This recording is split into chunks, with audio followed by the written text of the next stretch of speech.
Hi, I'm Stacy, and today I just wanted to show you how to can your own pineapple. Now, I happen to have had 2 pineapples sitting on my counter for the last week, and so they were starting to go bad, and I knew that if I didn't can them up today, they probably wouldn't last long enough for me to be able to have the time to do them in a couple of days. So anyways, I'm cutting them up and I'm preparing them for canning. If you're going to can your own pineapple, you're going to need some pint jars. I took out about 9 pint jars, but I probably won't need them all. Each pineapple, it's going to depend on the size, on how many pint jars you'll need. Like if this one, I might get 3 or 4 jars of pineapple out of it. Sometimes you get the tiny ones and you might only get 1 or 2. I've had some that did give me 4 to 4.5 of the jars of pineapple. So it just depends. Anyways, you'll also need some rings for your canning jars, and you're going to need the flat lids. You would also need a jar lifter. This is really handy for when you're dipping your jars into your hot pot of water. And you just need your water bath canner, which is behind me right here. So it doesn't take very long to do this process, very easy. So I'm going to show you each step as we go along.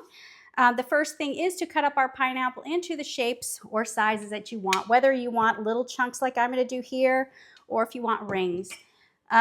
So anyways, after we're done cutting it up, I'm going to pour some distilled water over the top. It doesn't have to be distilled. I just personally like this because we have kind of a well water and it doesn't come out very nicely. So I prefer the nice distilled or bottled water when I'm doing my canning, at least inside the product.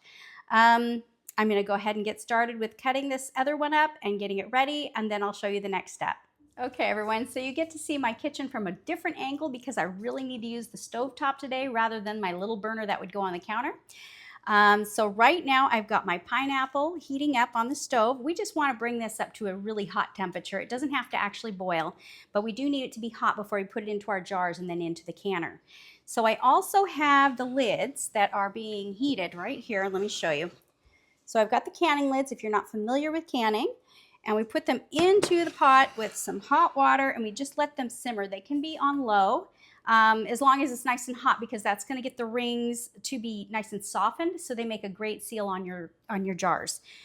I've got this funnel. This is a canning funnel, and you're going to put it on your jars when you're ready to fill them. It just makes the job easier so you have less mess. And I have a pair of tongs. That's to grab the lids when they're ready to go onto the jars.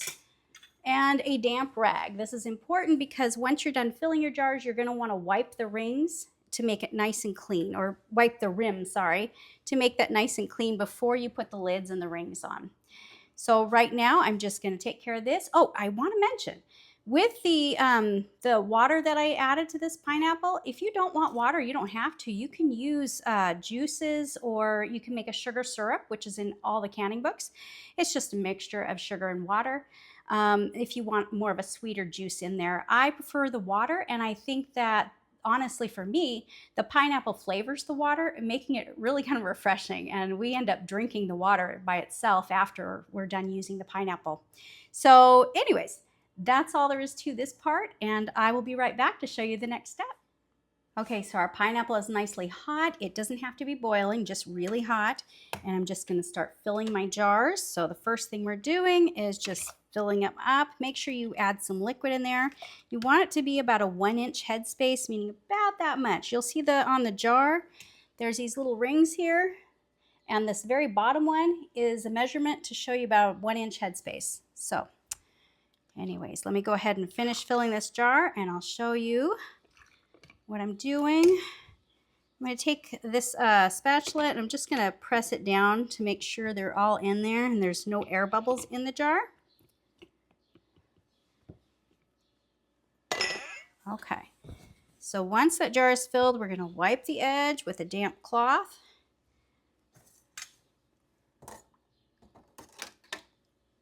Put the lid on. And then the ring, we only want to make this ring fingertip tight, and set it aside.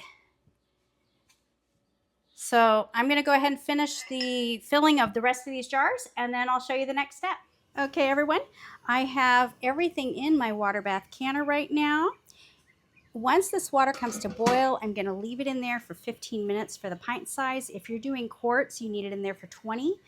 I also, because there's a cool breeze out here today, a nice slight cool breeze, I will not remove my jars outside. I'll have to carry the canner inside to do that because we don't want the cool breeze to crack the jars.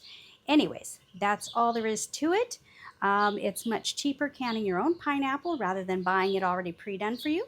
And since Easter's coming up, you might want to consider getting stocked up and canning some of your own. Have a good day. Bye.